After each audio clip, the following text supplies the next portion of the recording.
Slayer Hinokami Chronicles is roughly speaking about a week and a half away from release, and I know a lot of you are as excited as I am about getting your hands on this game.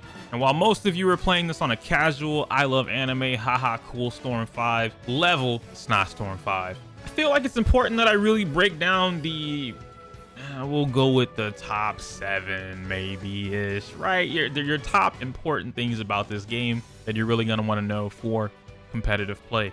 This does not mean or lock out anyone that doesn't want to take this game seriously at all, or try to for that matter.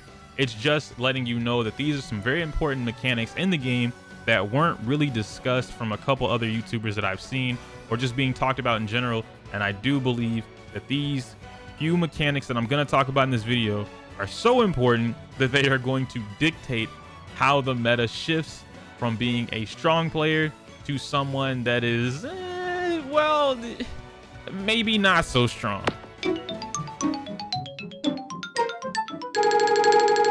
Henshin Go baby, what's good guys? Yoku here, and here are the top 7 things you absolutely need to know about Demon Slayer before the game releases. Now obviously a lot of us are comparing this to Naruto Storm 4. I'm not. I'm only doing it for the sake of videos. I'm not doing this because I think it's like Storm at all, but point being is that there are certain key things that are taken from Storm 4, or any arena fighter for that matter, and put into this game. But for the most part, there are key fighting game mechanics that are placed into this game that I haven't seen a lot of people talking about, and I don't think too many people are noticing them, and they're actually really important. While most of you might be familiar with mashing the attack button in any arena fighter, there are similar mechanics from previous entries like Storm 4 that make a return. Holding the up during a basic attack combo results in a launch. This opens up air combo routes so that you can actually get into the air, do whatever you want to do, start off with a special, anything like that. On the contrary, holding down keeps the opponent grounded, but more importantly, this results in a hard knockdown. I'll talk about why this is important a little bit later. Moving into special moves and the like. Each special move, or rather most of them, have different properties. While you might be used to Storm 4's more hectic jutsus, Demon Slayer applies actual fighting game mechanics to a number of things. For instance, Inosuke's Boar Rush is an armored move, and for those that are new to fighting game terms, this means that this move can be used to absorb X amount of hits from the opponent while still attacking uninterrupted. Tanjiro's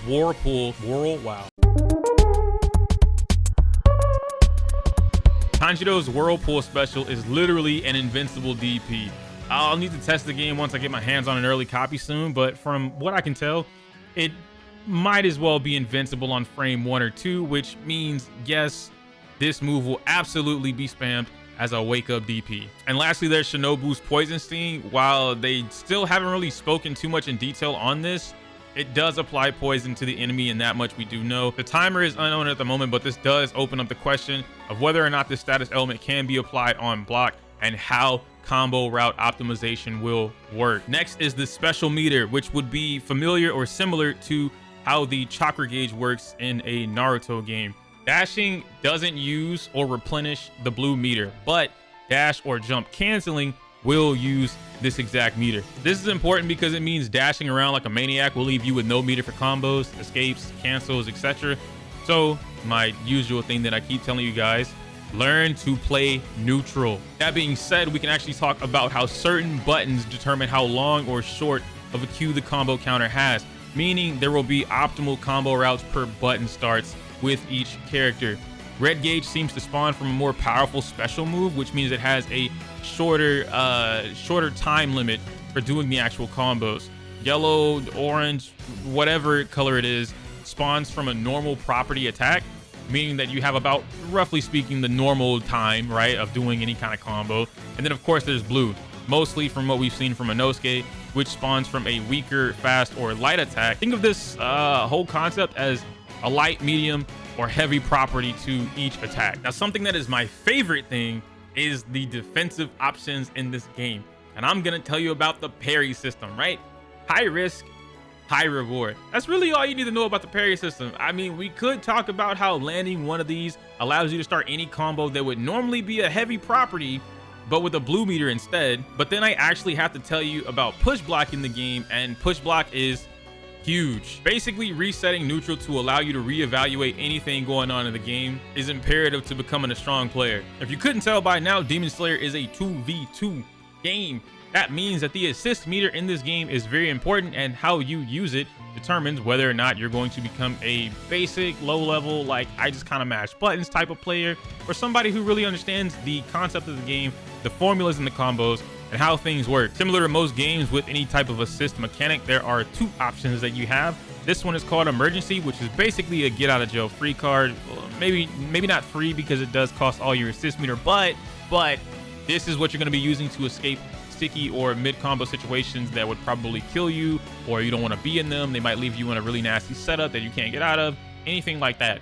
And then on the flip side, you have Pursuit, which from what I'm understanding is basically the assist button of the game. This is going to be how you engage your opponent to start or extend the combo, and anything else that you might want to do by throwing out the character to attack another character. Last but not least, we have Awakenings, which we have two levels of Awakenings actually.